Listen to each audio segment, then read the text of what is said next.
1% per ounce, 1 cent per ounce, right? So that was a constant amount. Whoopsie, that was a constant dollar amount. Some taxes are percentages. There was on an old, I think it was on an old exam, where there was the tax on tanning salons, which was 10%.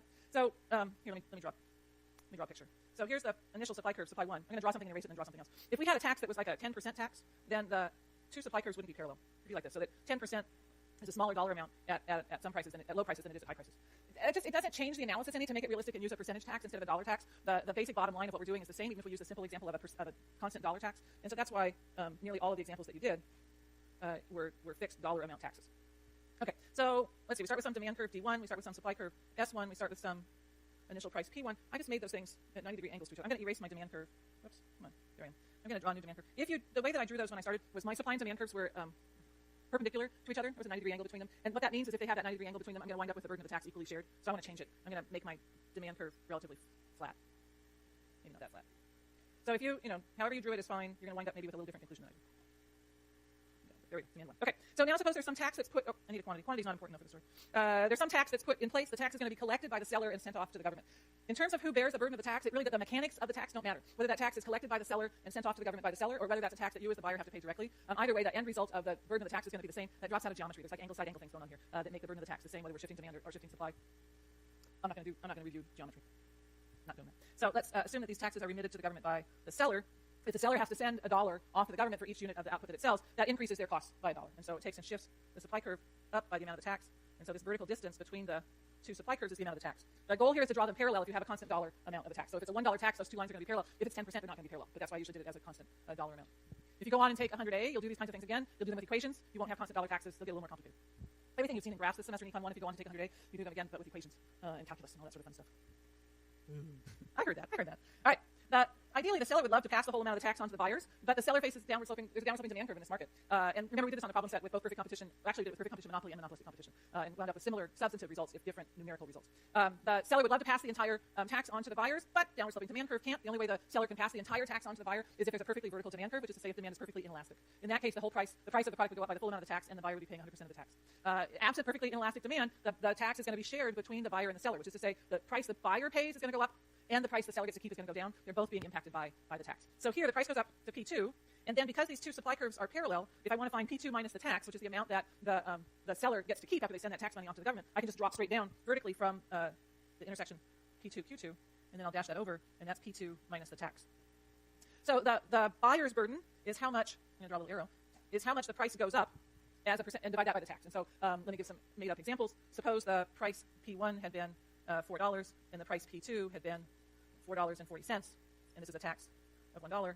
In that case, the buyer's burden, the buyer's paying 40 cents more on a $1 tax. They're paying 40% of the tax. So that would be the buyer's burden. The seller has to bear the rest of the tax. We could take price P2, which was $4, and compare that with price P1, my bad. P1 was $4. Compare that with P2 minus the tax, which is going to be the $4.40 minus the dollar tax is going to be $3.40. And so the amount that the seller is getting to keep has gone down by 60 cents.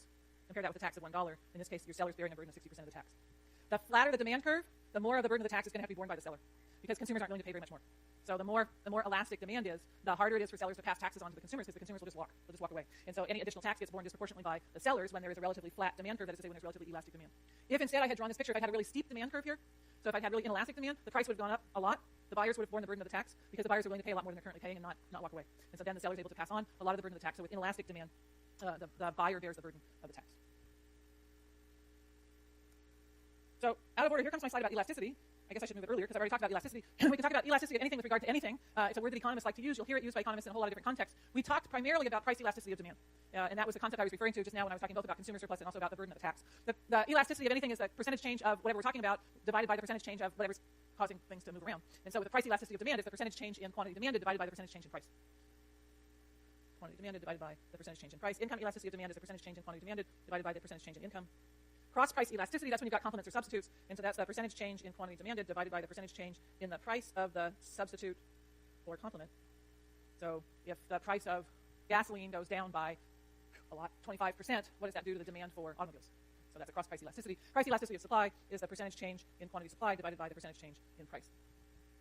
Mostly we talked about the first one, the price elasticity of demand. Price elasticity of demand was dependent upon the availability of substitutes, dependent upon the share of total spending, dependent upon the time horizon. So the more substitutes are available, the more elastic our demand is, because they increase the price of one dessert in the store and there's 27 other desserts in the store. Buy one of the other 27 desserts. Share of total spending, the smaller the share of total spending, the less you care about the price. So I like to think about those little itty-bitty candies that they have at the counter at 7-Eleven or Walmart or whatever. So the little Reese's cups that are 5 cents or 10 cents or 15 cents or 20 cents. Those things are such a small share of total spending that if the price of that doubles, people are still going to grab one or not grab one independent of the price. On the other hand, rent, big share of total spending. Rent goes up by 10%, might lead you to move to a different kind of apartment. What's the third one? Time horizon. The longer the time horizon, the more elastic our demand is. So here, particularly, we saw this with regard to gasoline when gas prices were going up. Now we got gas prices going down. That's interesting. When gas prices were going up to $5 a gallon, it's pretty hard. If the gas price went up to $5 a gallon today, it's pretty hard by tomorrow to figure out an alternative way to get to work or to get to school. But give me 2 months or 3 months or whatever, and I can get my bike out and I can reset my bike and I can figure out how to buy a lock and I can figure out to use my lock and I can bicycle instead. And so what you saw, in fact, in the Bay Area, what you saw when gas prices went up was initially not a lot of response, and then over the long term, a huge increase, in fact, in biking. Lots more people are biking to work and biking to school, and that started in reaction to the higher gas prices. So the longer the time horizon, the more time you have to change your behavior, and the more elastic is demand. Total revenue effect is the most interesting public policy implication of this concept of price elasticity of demand. So to the extent that any of you are going to go on and be analysts, this is the likely place where you would see the price elasticity of demand concept, because it's really important for any kind of public policy question. So how does the Bay Bridge District increase total revenue? That's what they want to do. They need to increase total revenue to pay the toll takers and the repairs and so on. And the question is whether they should increase or decrease the bridge toll. It's not immediately obvious that increasing the bridge toll would increase total revenue, because it depends upon how much the quantity demanded responds to the increase in price. If there is relatively elastic demand, then there's going to be the percentage change in quantity demanded is going to be bigger than the percentage change in price, because that ratio of those two things is going to be greater than 1 in absolute value. And that means that, let's see, what am I doing? I'm doing increase in price. That means that an increase in price is going to lead to a decrease in total revenue. If demand is price elastic, increase in price is going to lead a whole lot of customers to walk away. Way fewer customers wind up with less total revenue. On the other hand, if demand is relatively price inelastic, then the percentage change in quantity demanded is going to be smaller than the percentage change in price, again, in absolute value, which means that an increase in the price is going to lead to an increase in total revenue. Increase the price, a few people are going to drop out of the market. Most people are still going to be there buying the product, and so there's going to be an increase in the total revenue from the increase in price. In that really rare, you're never going to see it, but I'll write it down anyway, case of unitary price elasticity, the percentage change in quantity demanded and the percentage change in price are exactly equal, and the implication of that is an increase in price has no effect on total revenue. Total revenue stays the same. That's really rare. We write it down because it exists. That doesn't look like an equal sign, it looks like a Z. Let me change it from a Z to an equal sign. We write it down just to be complete, but the odds that you would ever see something with unitary price elasticity are pretty much zero. Okay. Next. Did I hear a question? No, just okay. You good? You want me to help? You got? Okay, awesome. All right, marginal benefit, marginal cost. So I tried to get you to think generally about marginal benefit and marginal cost before we started applying it to supply curves and cost curves. Any event where the marginal benefit is greater than the marginal cost, if the goal is to maximize, I didn't talk about this explicitly, if the goal is to maximize whatever we're trying to maximize, then if marginal benefit is greater than marginal cost, you'll do whatever it is we're talking about. If marginal benefit is less than marginal cost, you won't do it. Marginal benefit equals marginal cost, that's the best you can do. We're outside of the calculus, so that's the very first thing you're going to start with in 100 day, is proving that kind of a concept. If you're trying to maximize something and you're trying to maximize the difference between total benefit and total cost, take the derivative, set it equal to 0, boom, boom, boom, that gives you the marginal benefit equals marginal cost at the maximum. We don't do it with the calculus here. You'll do it with the calculus if you go on and take 100 day. Probably on like day 2, I think. I don't know. Have you taught 100 day? No, we don't know. I'm not going to teach 100 day. All right. So Connie and I, neither of us want to do that. So there you go. You can take it. And you can take it. Profit maximization means we're going to choose the quantity. The firm's going to choose the quantity where marginal revenue equals marginal cost. Important to remember that profit, when we talk about profit, is the difference between accounting profit, is economic profit. Sorry, economic profit, which is equal to accounting profit minus opportunity cost. Now, the opportunity cost tends to be a fixed cost, and so the decision is going to be the same even if you mess it up. The decision about what quantity to produce would be the same even if you mess up the definition of profit. But nevertheless, you need to know it. Accounting profit is the total revenue minus the accounting cost, the usual stuff that you would record on a tax return. The opportunity cost is what the owner could earn elsewhere with their time and with their financial investment, so with the money they sunk into the company. The decisions that firms face in the long run, by definition, the long run is a period of time long enough where the technique can be changed, entry and exit into the industry are possible, and so the decision that any firm in the industry makes is whether in the long run, so over this period of time where it's possible to sell off all of the capital, all of the machines and buildings, whether to exit the industry or whether to stay in the industry, and that's a decision that's going to be influenced by their profitability.